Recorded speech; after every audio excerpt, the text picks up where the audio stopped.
বছর আগে ওই বাগানের পাশ দিয়া দুইজন ইহুদি পণ্ডিত যাইতেছে। ওরা আপনার এই গুহা দেইকা একজন আরেকজনকে কয়, তাওরাত কিতাবে এই গুহার কথাই বলা হয়েছে, যেই গুহায় আখেরি নবী মদিনায় হিজরত করার সময় 3 দিন কাটাইবেন। এই কথা আমি সাবধানে শুনেছি। শোনা মাত্রই আমি আমার বাসস্থান পরিবর্তন করে এই গুহার মধ্যে চলে এসেছি আপনার নূরানি বরকতি চেহারা দেখার জন্য। কিন্তু আপনার আবু বকর পা দিয়ে আমার মুখটা আটকায় রাখছে গো নবী। আমার আজকে দীর্ঘদিনের মনের আশা পূরণ হইতে চলছে, অথচ আবু বকরের কারণে আমি পারতেছি না। বাধ্য হয়ে আমি কামড় দিছি গো নবী। ও গো নবী, আপনার নুরানি চেহারা দেখার জন্য আল্লাহ নবী পবিত্র লব মুবারক আবু বকর সিদ্দিকের পায়ে লাগায় দিলেন। সাথে সাথে সাপের বিষ পানি হয়ে গেল। আবু বকর সিদ্দিক রাদিয়াল্লাহু তাআলা আনহুর ওই রাতের কুরবানি, হিজরতের রাতের কুরবানি, হযরত ওমর ডাক দেয়া বলে, ভাই আবু বকর, আমার জীবনের সব নেকি তোমাকে দিয়া দিলাম, শুধু বিনিময়ে আমাকে ওই এক রাতের নেকি দিয়ে দাও। সিদ্দিক আকবর তখন বলেন, ভাই ওমর, আমি নিজেও তো জানি না ওই রাতে আমার কেমন নেকি হয়েছে। চলো আমরা দুজন মায়ার নবীর কাছে যাই। দুজন চলে আসলেন আল্লাহর নবীর কাছে জানার জন্য। সিদ্দিক আকবর বলেন, নবী গো, আমরা দুজন জীবনের নেকি বদলা বদলি করতে চাই। নবী বলেন, কেমন করে? হযরত ওমর বলেছে তার জীবনের সব নেকি আমাকে দিয়ে দিবে, আর আমি শুধু তারে এক রাতের নেকি দিব। আল্লাহর নবী তখন বলেন, আবু বকর, সেটা কোন রাত? বলতেই সিদ্দিক আকবর কয়, নবী গো, সেটা হলো আপনার সাথে হিজরতের রাত। আল্লাহর নবী রহমতের নবী বলে, আবু বকর, আমি কোনো ফয়সালা দিব না, আমি কোনো রায় দিব না রে আবু বকর। কারণ আমার মতে কার মন খুশি হয়, কার মন বেজার হয়? দুজন তো আমার মায়ার নবীর দুজন ঘনিষ্ঠ বন্ধু। একজন নবীর ডান হাত আর একজন নবীর বাম হাত। নবীদের কলিজার বন্ধু হলেন দুইজন। এই দুনু বন্ধুকে নিয়ে আমার মায়ার নবী আজও মদিনায় রওজা আধারে দুই বন্ধুকে পাশে নিয়ে নবী শুয়ে রইছেন। এজন্য মায়ার নবী কয়, আমি কোনো মত দিব না, তবে যে রাতের ফজিলতের কথা তুমি জানতে চাও এটা বলতে পারি রে আবু বকর। তোমার ওই এক রাতের নেকি যদি এক পাল্লায় রাখা হয়, শুধু তোমার ওই এক রাতের নেকি যদি এক পাল্লায় রাখা হয়, আর গোটা উম্মতের নেকি যদি এক পাল্লায় রাখা হয়, তবুও তোমার পাল্লা ভারী হবে। ও উসমান, যদিও তুমি ধনী, থাকতে জান্নাতের সার্টিফিকেট পেয়েছো, তোমার কাছ থেকে সহযোগিতার সাহায্য নিয়ে যে গরিব সাহাবীরা দুনিয়াতে চলছে, যারা তোমার সাহায্য পায়া চলছে, খাইছে, এরাও তুমি উসমানের 500 বছর আগেই জান্নাতে ঢুকবে। উসমান গনি রাদিয়াল্লাহু তাআলা আনহুর চোখ দিয়া দর দর করে পানি পড়ে, আর তিনি কান্দেন, নবী গো, আমি তো আখিরাতের লাইনে প্রতিযোগিতায় জিততে চাই। দুনিয়ার সম্পদ যদি আমাকে যদি পিছনে ফেলায় দেয় জান্নাতে যাওয়ার প্রতিযোগিতায়, এই সম্পদ দিয়ে আমি কি করব গো নবী? সম্পদ আমি কমাবো কেমনে? আল্লাহর নবী কয়, সম্পদ কমবে না যতদিন পর্যন্ত তুমি দান সদকা বাড়াইবা। যেইবারে যেই হারে তুমি দান করো, এই হারে যদি তুমি দান করতে থাকো, সম্পদ কমবে না, বরং বাড়বে। আর যদি সম্পদ কমাইতে চাও, দান করা বন্ধ করে দাও, সম্পদ কমে যাবে। সুবহানাল্লাহ। আমরা তো মনে করলে দান করলে সম্পদ কমে, আর নবী বলতেছেন দান করলে সম্পদ বাড়ে। আল্লাহ বলেন দান করলে সম্পদ বাড়ে। ইয়ামহাকুল্লাহুর রিবা ওয়া ইউরবিস সাদাকাত। আল্লাহ বলেন সুদ খাইলে তোমরা দেখো সম্পদ বাড়ে, আমি আল্লাহ দেখি সুদ করে সম্পদ কমে। আর দান করলে তোমরা দেখো সম্পদ কমে, আর আমি আল্লাহ দেখি বাড়ে। এইবার আল্লাহ নবীকে উসমান গনি কয়, ইয়া রাসূলুল্লাহ, ওগো নবী, আমি তো সম্পদের হক আদায় করলাম, কেন, কি জন্য আমাকে পরে জান্নাতে যাওয়া লাগবে? আল্লাহ নবী গো, আমার বুঝে আসে না। মায়ার নবী দয়ার নবী তখন বলেন, ওসমান তুমি বুঝতে চাও বুঝি? বলে, ইয়া রাসূলুল্লাহ, আমি বুঝতে চাই গো নবী। কেন, কি জন্য, আমার ভুলটা কি, আমার অপরাধটা কি? নবী কয়, ওসমান রে, কোনো অপরাধ নাই, এটা আমার আল্লাহর ইনসাফ, অপরাধ তোমার কিছু না।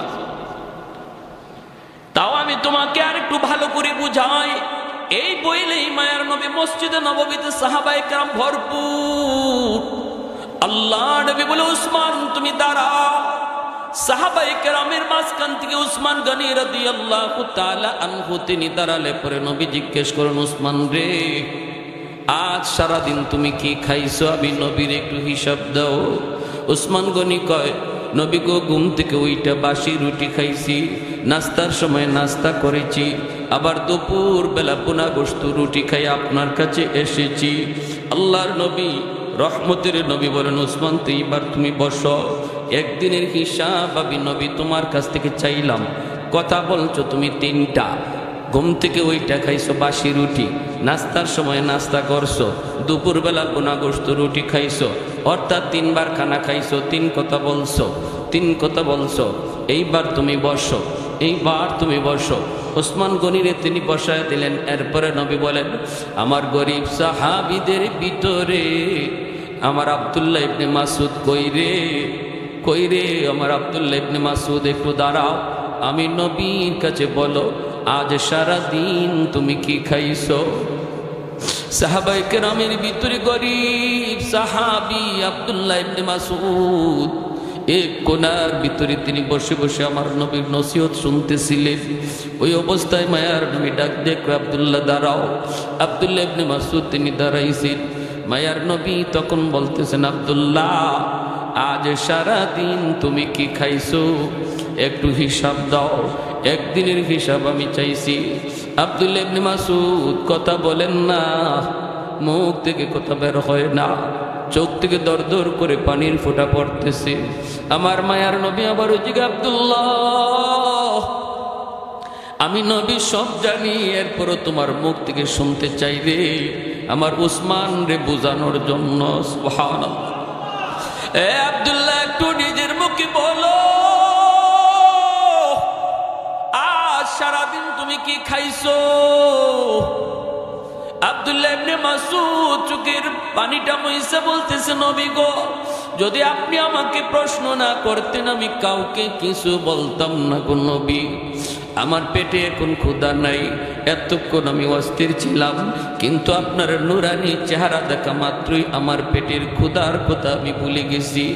ওগো নবী, আজ সারা দিনে আমি একটা খেজুরও পাই নাই। আল্লাহ নবীর চোখ থেকে দর দর করে পানি পড়ে, সাহাবায়ে কেরামের চোখ থেকে পানি পড়ে। এত বড় জলিলুল কদর সাহাবী আব্দুল্লাহ ইবনে মাসউদ রাদিয়াল্লাহু তাআলা আনহু চোখ থেকে দর দর করে সবার পানি পড়ে। আল্লাহ নবী রহমতের নবী বলেন, আব্দুল্লাহ বসো। এইবার নবী বলেন, ওসমান, হিসাব নিতে চেয়েছো, হিসাবটা তোমার একটু বুঝায় বলি রে ওসমান, শোনো, একদিনের হিসাব তোমার কাছ থেকে নিছি, কথা কইছো তিনটা। আমার আব্দুল্লাহ একদিনের হিসাব দিছে এক কথায়, তুমি কথা কইছো তিন কথা। আব্দুল্লাহ হিসাব দিছে এক কথা। হাসরের ময়দানে আমার আল্লাহ সমস্ত হাসরবাসী মানুষের কাছ থেকে 5টা প্রশ্নের জবাব না পাওয়া পর্যন্ত কদম সামনে বাড়াইতে দিবে না। এর ভিতরে একটা প্রশ্ন হলো, বিমালিহি মিন আইনা ইকতাসাবাহু ওয়া ফিমা আনফাকাহু, সম্পদ তুমি কোন পথে কামাই করেছ, কোন পথে সম্পদ ব্যয় করেছ, এই হিসাবটা আল্লাহ সবার কাছ থেকে নিবে। ও ওসমান, সম্পদ তোমার বেশি হওয়ার কারণে আল্লাহ পাক যখন হিসাব নিবে, সম্পদ তুমি হালাল পথে কামাই করেছো, হিসাব তোমার ওকে, কিন্তু বেশি হওয়ার কারণে টাইম লাগবে বেশি। একদিনের হিসাব দিতে তুমি 3 কথা কইছ, সময়ও লাগছে তোমার বেশি। আব্দুল্লাহ এক কথায় জবাব দিয়া দিছে, সময় লাগছে তার কম। হাসরের ময়দানে ধনীদের সম্পদ বেশি হওয়ার কারণে হিসাব দিতে সময় লাগবে বেশি। আল্লাহ তখন পিছনে তাকায় দেখবে গরিব দাঁড়ায় রইছে। আল্লাহ তখন কইব তুই বাইপাস হইলা আয়। ধনীর সম্পদ বেশি হওয়ার কারণে তার সময় লাগতেছে বেশি, কিন্তু বান্দা তোমার তো সম্পদ কম ছিল, তুমি কম কথায় জবাব দিবা। ধনীর পিছনে থাকলে তোমার কষ্ট হবে। আল্লাহ গরিবদেরকে বলবে বাইপাস হিসাব দিতে চলে আসো।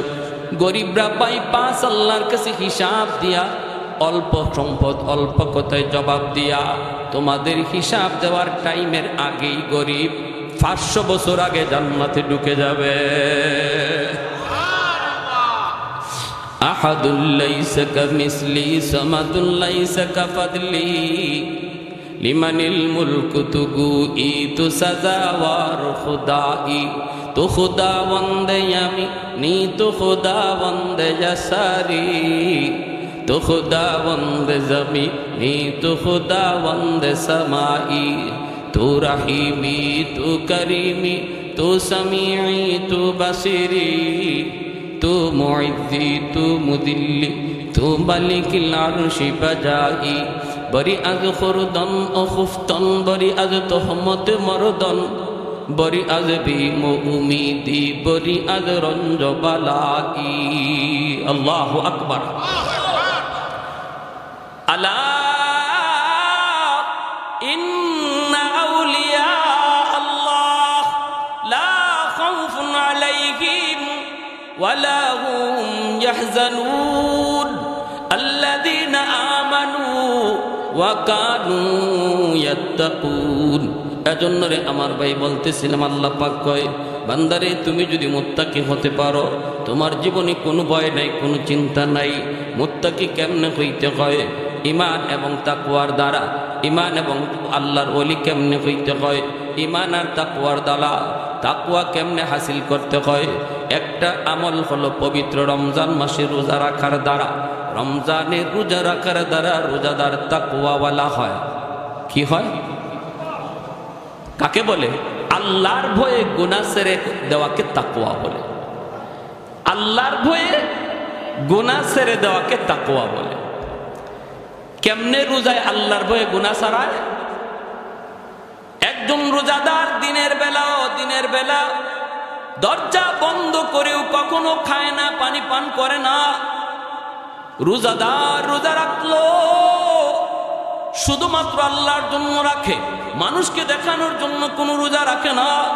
যদি মানুষকে দেখানো তার উদ্দেশ্য হতো, তাহলে দরজা বন্ধ করে রোজাদার পানি খাইতে পারত, দরজা বন্ধ করে খানা খাইতে পারত, ঠিক না? কিন্তু প্রচন্ড তৃষ্ণা, এরপরও খায় না, পানি পান করে না।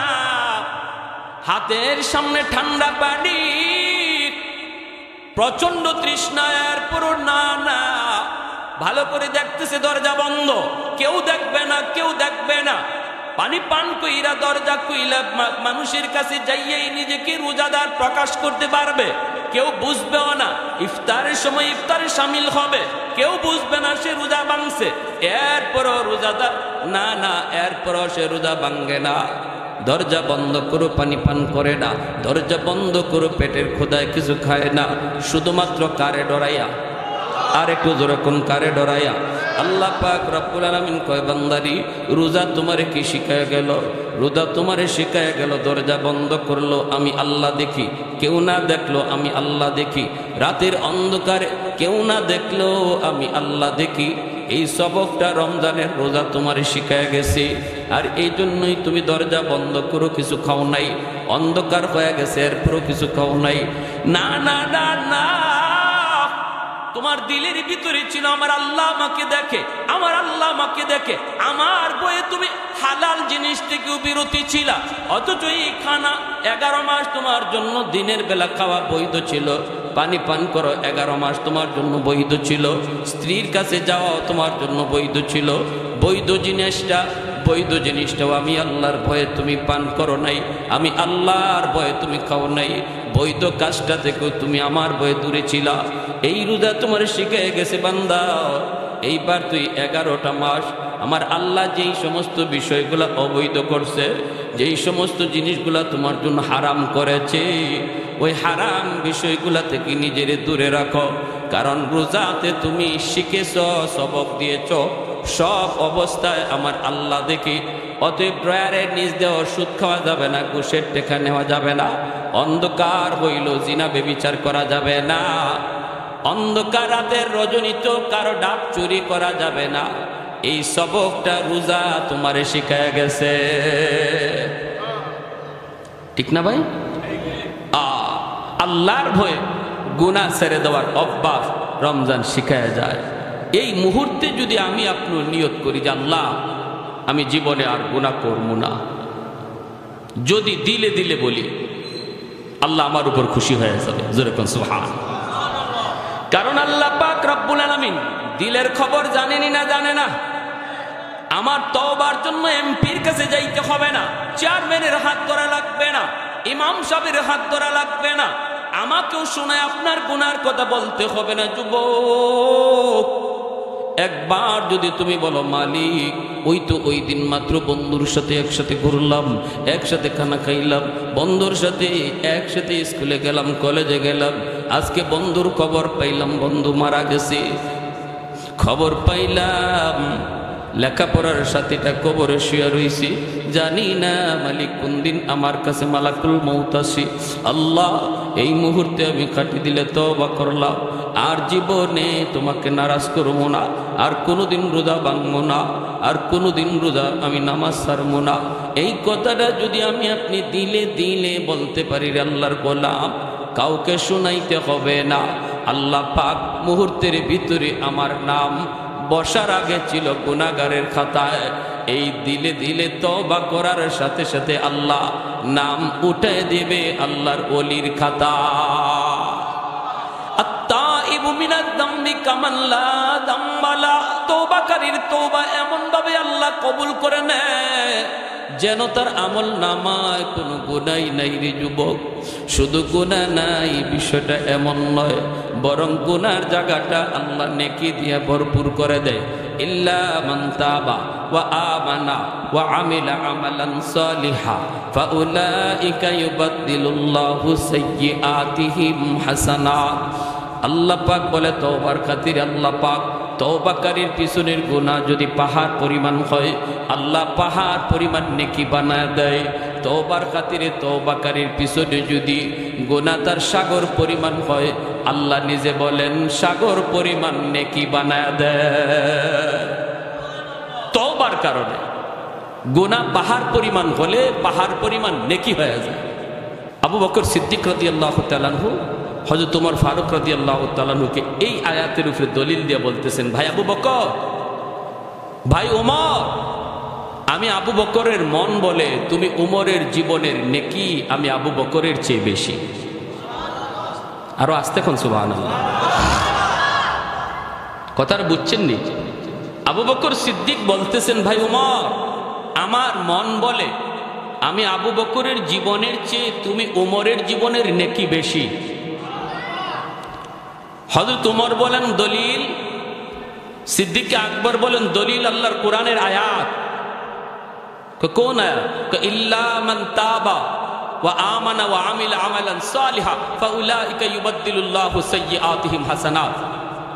আল্লাহ তওবার খাতিরে পিছনের জীবনের গুনাহ যার যত বেশি, তওবার খাতিরে এই গুনাহটাও বেশি নেকি হয়ে যায়। তাহলে তুমি ওমরের পিছনের জীবনের গুনাহ তো আমি আবু বকরের চেয়ে বেশি ছিল, তোমার দ্বারা অন্যায় হয়েছে বেশি মুসলমান হওয়ার আগে, কিন্তু ইসলাম গ্রহণ করার পর আর তওবার খাতিরে আল্লাহ তোমার জীবনের সব এত বেশি গুনারে তো আল্লাহ এত বেশি নেকি বানায় দিছে। সুবহানাল্লাহ। বুঝছেন কথাটা? ওমর ফারুক রাদিয়াল্লাহু তাআলা আনহু বলে, ভাই আবু বকর, আমি সুজা মানুষ, এত কিছু বুঝি না, যদি বিষয়টা এমনই হয় তাহলে আসো আমরা জীবনের নেকি বদলা বদলি করে ফেলি। সিদ্দিক আকবর বলে, কেমন? হযরত ওমর বলেন, আমি আমার জীবনের সব নেকি তোমাকে দিয়া দিব, আর তুমি শুধু তোমার জীবনের সব নেকি লাগবে না, শুধু এক রাতের নেকি আমাকে দিয়ে দাও। সিদ্দিক আকবর বলি, ভাই ওমর, সেটা কোন রাতের কথা তুমি বলছো? হযরত ওমর ফারুক রাদিয়াল্লাহু তাআলা আনহু বলে, ভাই আবু বকর, ওই রাতটা হলো আমার মায়ার নবীর সাথে হিজরতের রাত। ওই রাত, যেই রাতের জন্য তুমি 40টা রাত ঘুমাও নাই, দরজার পাশে মাথা রাইখা কান খাড়া কইরা রাখছিলা। কখন জানি আমার মায়ার নবী তোমাকে এসে ডাক দেয়। এই ডাক্তার অপেক্ষায় তুমি 40টা রাত তুমি ঘুমাও নাই রে আবু বকর, দরজার পাশে কান খাড়া করে রাখছো। এই অবশেষে সেই রাত আসলো, আমার নবী তোমাকে ডাক দিলেন, সাথে সাথে তুমি দরজা খুলে দিলা। নবী জিজ্ঞেস করলেন, আবু বকর তুমি কি ঘুমাও নাই? এত তাড়াতাড়ি দরজা খুললা কেমন করে?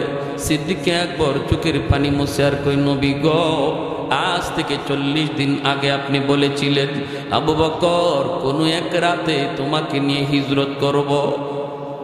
এতটুকু কথা বলার পর থেকে আমি আবু বকর আজকে 40টা রাত হয়ে যায় আমি ঘুমাই না। কখন জানি আমার মায়ার নবী দয়ার নবী এসে আমাকে ডাক দেয়, আমার দরজা খুলতে আমার জানি কখন দেরি হয়ে যায়। এরপরে তুমি আমার নবীকে নিয়ে রওনা দিয়েছ। যাইতে যাইতে তোমরা গারে সুরের মধ্যে অবস্থান করবা। গারে সুর হলো এমন একটি উঁচু পাহাড়ের উপরে গর্ত, এই গর্তের উপরে উঠবা। এই গর্তের ভিতরে নবীকে নিয়ে তুমি আত্মগোপন করবা। কিন্তু এই গর্তে আত্মগোপন করার আগে তো পাহাড় বাইতে হবে, পাহাড় বেয়ে তো উপরে উঠতে হবে। এত উঁচু পাহাড় আজও যারা মক্কা মদিনায় গেছেন রে ভাই, মক্কা শরীফ থেকে আপনাকে যখন জাবালে রহমত, জাবালে সুর, গারে হেরা যখন জিয়ারা করতে নেই, তখন অনেকেই হয়তো দেখেছেন গারে সুর। এত উঁচু পাহাড়ের উপরে সেই গুহা, এই গুহার মধ্যে এখনো কোনো মানুষ সাহসে উঠতে পারে না। যাদের অতিরিক্ত সাহস তারা বায়া বায়া কোনো রকম উঠে যায়, অনেকেই সাহস করে না। গারে হেরাতে কোনো রকম সাহস করে উঠা যায়, কিন্তু গারে সুরে উঠা যায় না। আমি তো 3বার আল্লাহ পাক নেওয়াইছি, একবারও গারে সুরে উঠতে পারি নাই, সাহসী করতে পারি নাই।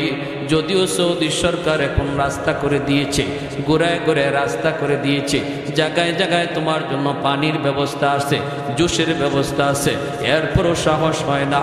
হযরত ওমর ফারুক রাদিয়াল্লাহু তাআলা আনহু বলতেছেন, ওই সময় তো এমন রাস্তাও ছিল না, শুধু একটা পাথরের উপরে আরেকটা পাথর লাগানো। পাথর পেয়ে সেই পাহাড়ের উপরে ওইটা গাড়ের মধ্যে অবস্থান করতে হয়েছে। আবু বকর সিদ্দিককে হযরত ওমর ডাক দেয়া বলে, ভাই আবু বকর, ওই পাহাড়ের কিনারায় যায় তুমি আমার মায়ার নবীকে বলেছিলে, নবী গো পাহাড়টা অনেক উঁচু গো নবী, আপনি পাহাড় বেয়ে উঠতে আপনার বড় কষ্ট হবে, আপনি কষ্ট করবেন না গো নবী, আপনি আমার পিঠে উঠুন। আমার মায়ার নবীর নিজের পিঠের মধ্যে উঠাইয়া আর পাথর বায়া বায়া নবীকে কান্দে লইয়া তুমি পাহাড়ের উপরে উঠছিলা। ওই গুহার কিনারায় যাইয়া তুমি নবীকে বলেছো, নবী গো আপনি আগে ঢুকবেন না, আগে আমি ঢুকবো, দেখবো গুহার ভিতরটা নিরাপদ কিনা। যদি হিংস্র কোনো জীব জানোয়ার থাকে, ক্ষতি হয় আমি আবু বকরের হয়ে যাক, প্রাণ যায় আমি আবু বকরের যাক, অসুবিধা নাই। কিন্তু আপনার যদি কোনো ক্ষতি হয়, উম্মত সেই ক্ষতিপূরণ কোনোদিন দিতে পারবে না।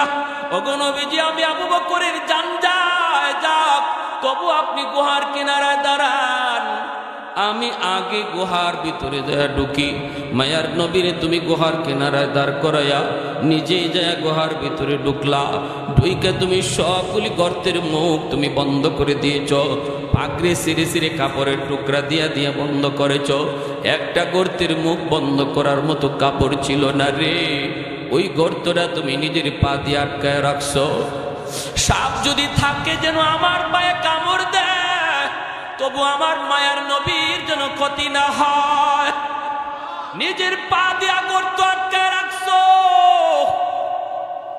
এরপরে আমার মায়ার নবীর ভিতরে ঢুকাইছো। ওই দিন তুমি আবু বকরের ঘুমের প্রয়োজন ছিল বেশি রে ভাই আবু বকর, কারণ 40 রাত তুমি ঘুমাও নাই, তবু নিজে না ঘুমাইয়া আমার মায়ার নবীরে তুমি উড়াতে ঘুম পাড়াইছো।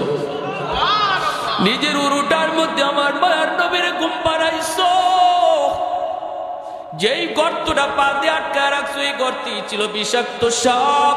যেই সাপটা আজকে 1 বছর যাবত এই গুহায় অবস্থান করে আমার মায়ার নবীর চেহারা দেখার জন্য। তোমার পায়ের কারণে সাপ বের হতে পারে না, বাধ্য হয়ে সাপে তোমার কামড় দিল। সেই বিষাক্ত সাপের বিষের যন্ত্রণায় তোমার চেহারা পর্যন্ত কালো হয়ে গেল, চোখ দিয়ে টপ টপ করে পানি পড়তে লাগলো, সারা শরীরের ভিতরে বিষের যন্ত্রণা। কিন্তু এরপরে তুমি বডি নাড়াচড়া করো না, হজম করে রাখতেছো, দাঁতে কামড় দেওয়া রাখতেছো, এরপরে তুমি নড়াচড়া করো না, কারণ আমার মায়ার নবীর ঘুম ভেঙে যাবে। আমি যদি বডি নাড়াচড়া করি আমার রহমতের নবীর ঘুম ভেঙে যাবে গো। না না, বিষাক্ত সাপের যন্ত্রণাও তুমি কামড় দিয়ে হজম করে রাখছো। তোমার 1 ফোঁটা চোখের পানি আমার নবীর পবিত্র গালে দেয়া পড়ল, গালে পড়া মাত্রই নবীর ঘুম ভেঙে গেল। আল্লাহ নবী ঘুম থেকে উঠে দেখেন তোমার চেহারা কালো হয়ে গেছে। নবী জিজ্ঞেস করেন, আবু বকর চোখে পানি, চেহারা কালো, ঘটনা কি? কই নবী গো আমাকে সাপে কামড় মারছে। আল্লাহ নবী সাপরে ডাক দিলেন। সাপ আল্লাহর হুকুমে জবান চায়, আল্লাহ সাপের জবান খুলে দিলেন। সাপ ডাক দেয়া কই নবী গো আমি ওই বাগানে থাকতাম, খেজুর বাগানে। আজ থেকে 1 বছর আগে ওই বাগানের পাশ দিয়া 2 জন ইহুদি পণ্ডিত যাইতেছে। ওরা আপনার এই গুহা দেইকা একজন আরেকজনকে কয়, তাওরাত কিতাবে এই গুহার কথাই বলা হয়েছে, যেই গুহায় আখেরি নবী মদিনায় হিজরত করার সময় 3 দিন কাটাইবেন। এই কথা আমি সব কানে শুনেছি। শোনা মাত্রই আমি আমার বাসস্থান পরিবর্তন করে এই গুহার মধ্যে চলে এসেছি আপনার নুরানি বরকতি চেহারা দেখার জন্য। কিন্তু আপনার আবু বকর পা দিয়ে আমার মুখটা আটকায় রাখছে গো নবী। আমার আজকে দীর্ঘদিনের মনের আশা পূরণ হইতে চলছে, অথচ আবু বকরের কারণে আমি পারতেছি না, বাধ্য হয়ে আমি কামড় দিছি গো নবী। ও গো নবী আপনার নুরানি চেহারা দেখার জন্য আল্লাহ নবী পবিত্র লব মুবারক আবু বকর সিদ্দিকের পায়ে লাগায় দিলেন, সাথে সাথে সাপের বিষ পানি হয়ে গেল। আবু বকর সিদ্দিক রাদিয়াল্লাহু তাআলা আনহুর ওই রাতের কুরবানি, হিজরতের রাতের কুরবানি, হযরত ওমর ডাক দেয়া বলে, ভাই আবু বকর আমার জীবনের সব নেকি তোমাকে দিয়া দিলাম, শুধু বিনিময়ে আমাকে ওই 1 রাতের নেকি দিয়ে দাও। সিদ্দিক আকবর তখন বলেন, ভাই ওমর আমি নিজেও তো জানি না ওই রাতে আমার কেমন নেকি হয়েছে, চলো আমরা দুজন মায়ার নবীর কাছে যাই। দুজন চলে আসলেন আল্লাহর নবীর কাছে জানার জন্য। সিদ্দিক আকবর বলেন, নবী গো আমরা দুজন জীবনের নেকি বদলা বদলি করতে চাই। নবী বলেন, কেমন করে? হযরত ওমর বলেছে তার জীবনের সব নেকি আমাকে দিয়ে দিবে, আর আমি শুধু তার 1 রাতের নেকি দিব। আল্লাহর নবী তখন বলেন, আবু বকর সেটা কোন রাত? বলতেই সিদ্দিক আকবর কয়, নবী গো সেটা হলো আপনার সাথে হিজরতের রাত। আল্লাহর নবী রহমতের নবী বলে, আবু বকর আমি কোনো ফয়সালা দিব না, আমি কোনো রায় দিব না রে আবু বকর, কারণ আমার মতে কার মন খুশি হয় কার মন বেজার হয়। দুজন তো আমার মায়ার নবীর দুজন ঘনিষ্ঠ বন্ধু, একজন নবীর ডান হাত আর একজন নবীর বাম হাত। নবীদের কলিজার বন্ধু হলেন 2 জন। এই 2 বন্ধুকে নিয়ে আমার মায়ার নবী আজও মদিনার রওজা আতহারে 2 বন্ধুকে পাশে নিয়ে নবী শুয়ে রইছেন। এজন্য মায়ার নবী কয়, আমি কোনো মত দিব না, তবে যেই রাতের ফজিলতের কথা তুমি জানতে চাও এটা বলতে পারি রে আবু বকর। তোমার ওই 1 রাতের নেকি যদি 1 পাল্লায় রাখা হয়, শুধু তোমার ওই 1 রাতের নেকি যদি 1 পাল্লায় রাখা হয়, আর গোটা উম্মতের নেকি যদি 1 পাল্লায় রাখা হয়, তবুও তোমার পাল্লা ভারী হবে। सिद्दीक तेरा नाम से इस्लाम रहेगा, सिद्दीक तेरा नाम से इस्लाम रहेगा, दुनिया की सदाकत में तेरा नाम रहेगा, दुनिया की सदाकत में तेरा नाम रहेगा। मुआविया तेरा नाम से इस्लाम रहेगा, दुनिया की सियासत में तेरा नाम रहेगा, दुनिया की सियासत में तेरा नाम रहेगा। একটু জোরে সুরে বলি আল্লাহু আকবার, আরো জোরে আল্লাহু আকবার। এর জন্যই আল্লাহ পাক কয়, এ বান্দা যখনই তুমি তওবা করবা, তওবা করতে এমপির কাছে যেতে হয় না, তওবা করতে চেয়ারম্যানের হাত ধরতে হয় না, তওবা করতে মেম্বারের কাছে যাওয়া লাগে না, তওবা করতে পয়সা খরচ করা লাগে না, তওবা করতে ইমাম সাহেবের হাত ধরতে হয় না।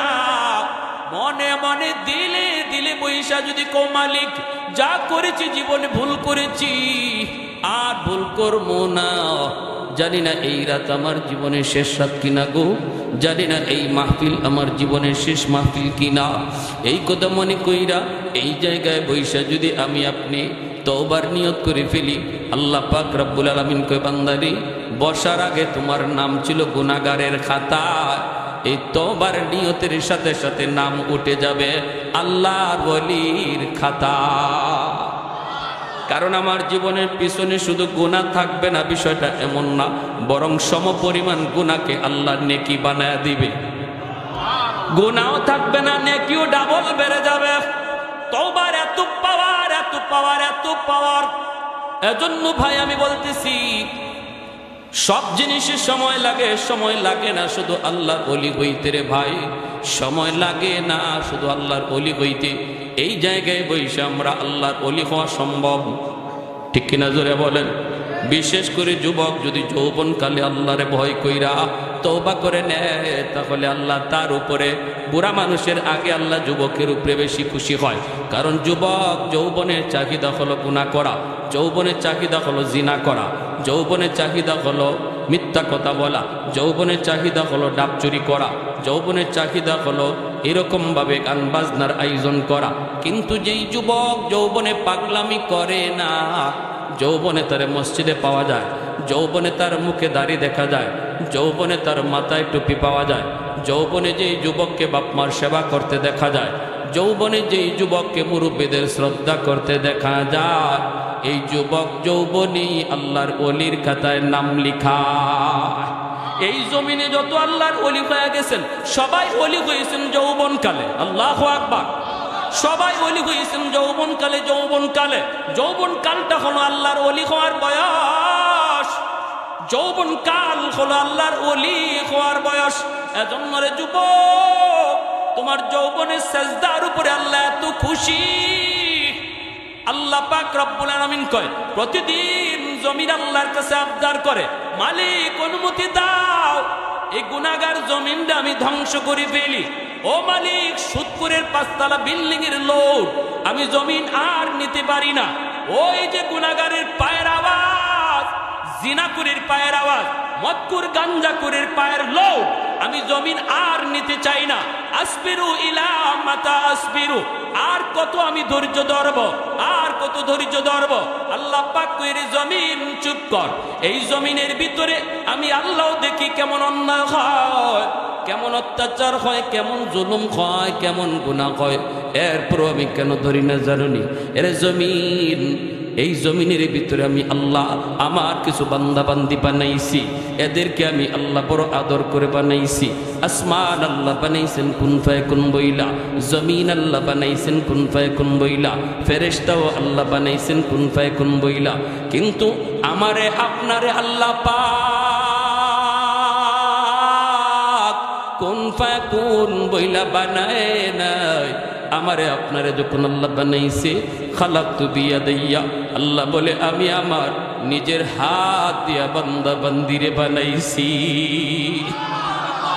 কারণ এই চেহারার মধ্যে এত দামি কপাল, ওই কপাল দিয়া বান্দা আমার কুদ্দুতি কদমে সেজদা দিবে। এই কপালটার এত দাম, এত দাম। এই কপাল ফেরেশতাদের হাতে বানাইলে হয় না, এই কপাল কুন ফায়াকুন বলল হয় না, আমি আল্লাহ নিজের হাতে বানাইছি। আল্লাহ বলে এখনো জমিনের মধ্যে এমন কিছু যুবক, এমন কিছু যুবক রয়েছে রে জমিন, যেই যুবক যৌবনে আমি আল্লাহকে ডরায়, যেই যুবক যৌবনে পাগলামি করে না, যৌবনে গুনার কাজে যায় না, রমজান মাসে তার রোজা রাখতে দেখা যায়, যৌবনে তার মুখে দাড়ি পাওয়া যায়, যৌবনে তার মাথায় টুপি দেখা যায়। বন্ধুরা ডাকে গুনার দিকে, কিন্তু সে বলে আমি আল্লাহকে ডরাই, আমি আমার আল্লাহকে ভয় পাই। না না, রাতের অন্ধকার কেউ না দেখলো আমার আল্লাহ দেখে। ওই যুবকের কলিজার দিকে যখন আমি আল্লাহ তাকাই, তখন এই জমিনের প্রতি আমার মায়া লেগে যায়। ইন্না রহমতি সাবাকাত আলা গজবি, এজন্য আল্লাহ বলছি আমার রহমত গজবের আগে চলে যায়। এক হাদিস শরীফ আল্লাহ নবী বলেন, বন্ধু হতে চাও আল্লাহ, as-sakhi হাবিবুল্লাহ, যারা বেশি বেশি দান সদকা করবে, আল্লাহ নবী বলেন দানের খাতিরে আল্লাহ তার বন্ধু বানায় নেবে। এই বললাম রমজান আসতেছে আমাদেরকে আল্লাহর বন্ধু বানানোর জন্য। হাদিস শরীফে নবী বলেন যে বেশি বেশি দান করে মসজিদ মাদ্রাসায়, আল্লাহ দানের খাতিরে তারে আল্লাহর বন্ধু বানায় নেয়। তাহলে দানের আমলটাও দরকার আসেনি না নাই? মসজিদ আল্লাহর ঘর, আপনাদের এই মসজিদ দুতলার কাজ হবে, অনেক কাজ বাকি। আল্লাহর ঘর, যে এলাকার মসজিদ যত সুন্দর এই এলাকার মানুষ তত সুন্দর, যে এলাকার মসজিদ যত সুন্দর আল্লাহ ওই এলাকার মানুষের ঘর বাড়িকে তত সুন্দর বানায় দেয়। আমার ঘর খুব সুন্দর, কিন্তু আল্লাহর ঘরের কাজ বাকি। আমি খেয়াল করলে না করলে আল্লাহ নারাজ হয়। আমি যদি আল্লাহর ঘরের দিকে তাকাই, আল্লাহ আমার ঘরের দিকে তাকায়। যেরকম সুবহানাল্লাহ। এজন্য একজন ভাই বলেন, হুজুর আমি ইনশাল্লাহ 10 ব্যাগ সিমেন্ট দিব, 50 ব্যাগ বস্তা সিমেন্ট দিব, অথবা হুজুর আমি 1 টন আধা টন রড দিব। যার যার খুশি অনুযায়ী, যিনি সবার আগে বলবেন তৌফিক অনুযায়ী। আমি জানি না আপনাদের কার কেমন তৌফিক আছে, তবে শুধু আমি কিছু দিল চাই, আমি কিছু মন চাই, এমন কিছু মনওয়ালা কিছু মানুষ যে তার